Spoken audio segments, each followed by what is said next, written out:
Ce n'est pas le montant qui compte, c'est votre plan qui compte. Ce que je vais dire n'est pas dénigrant, mais ça représente les gens avec des moyens modestes. Ces personnes ont tendance à dépenser leur argent et à investir ce qui reste. C'est la philosophie des pauvres. Dépenser son argent et épargner ce qui reste. Voici la philosophie des riches, d'investir son argent et dépenser ce qui reste. C'est le même argent, c'est juste une attitude et une philosophie différente. Soit dépenser son argent et épargner ce qui reste, ou investir son argent et dépenser ce qui reste. Alors commençons par quelque chose maintenant d'aussi petit qu'un dollar. Vous devez avoir un plan pour savoir quoi faire avec votre dollar. J'ai développé ce plan, c'est simplement une suggestion. Et c'est à vous de faire le reste, le réviser ou en faire ce que vous voulez. Mais voici ce que j'enseigne. Ne dépensez jamais plus de 70 centimes. Vous devez choisir un montant, un chiffre, c'est les meilleurs que j'ai pu trouver. Maintenant, il reste encore 10 centimes, et encore 10 centimes, et encore 10 centimes, ce qui fait les 30 centimes, plus les 70 centimes, ce qui représente un dollar complet. Donc nous ne dépensons rien de plus que 70 centimes.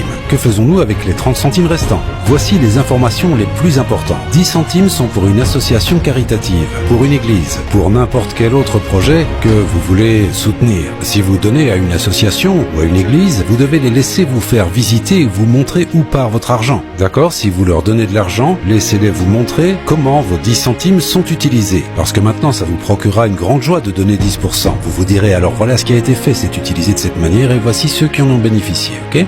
Les 10 centimes suivants sont appelés l'utilisation du capital. Voici ce que sont le capital et le capitalisme. Écoutez bien. Le capital est toute valeur mise de côté pour être investie dans une entreprise qui apporte de la valeur au marché, dans l'espoir de réaliser un profit.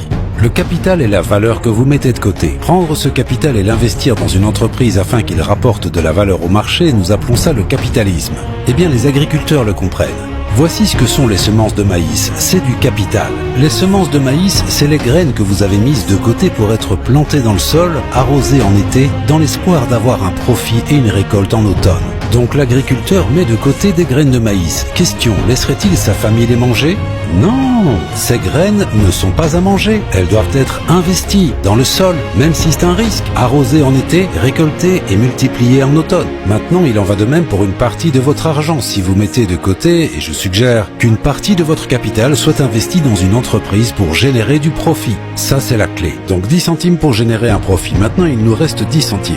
Ces 10 centimes que vous investissez en laissant quelqu'un d'autre les utiliser. Ça, c'est le capital actif, où vous vous engagez dans une entreprise qui réalise un profit. Les autres 10 centimes sont pour le capital passif, où vous laissez quelqu'un utiliser ces 10 centimes pour chacun des dollars. Vous les mettez à la banque qui vous paie des intérêts, il les utilise et vous paie pour l'accès à cet argent. C'est ce qu'on appelle le capital passif. Donc il y a le capital actif et passif.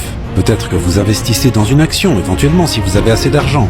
Et l'action vous verse des dividendes et il peut aussi y avoir une augmentation de la valeur de l'action. Donc c'est la petite formule que j'ai élaborée, 70, 10, 10 et 10. C'est très simple. Maintenant, quand vous commencez, si vous êtes un adulte, vous pouvez être dans une situation financière si mauvaise que vous ne pouvez pas suivre cette règle. Si vous êtes vraiment dans une mauvaise passe, vous devrez peut-être faire 97, 1, 1 et 1. Parce que vous avez besoin de ça pour payer vos factures. Mais voici ce qui compte. Pour que ces chiffres commence à monter et pour que ce chiffre commence à descendre.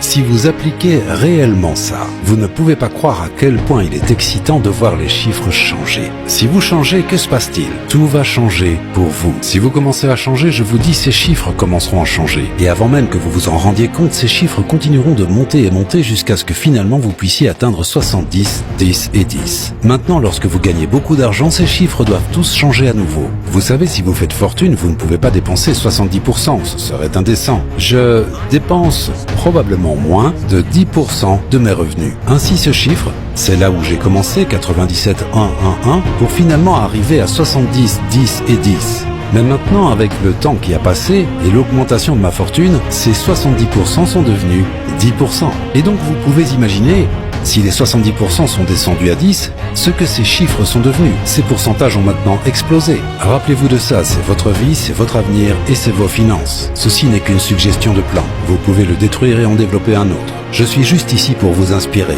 Je suis ici pour stimuler votre esprit, pour vous faire réfléchir.